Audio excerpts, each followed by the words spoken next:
واستأذنت عليه أختها فارتاح لها صلى الله عليه وسلم. يعني استأذنت عليه أي طلبت منه الإذن، فارتاح لها أي أنه صلى الله عليه وسلم أكرمها يعني أهداها كما كان يفعل مع السيدة خديجة رضي الله عنها. ودخلت عليه امرأة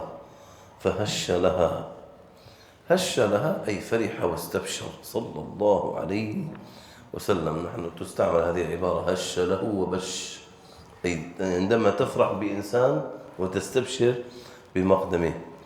وأحسن السؤال عنها، وعندما يحسن السؤال عنها ذلك لطول غيابها.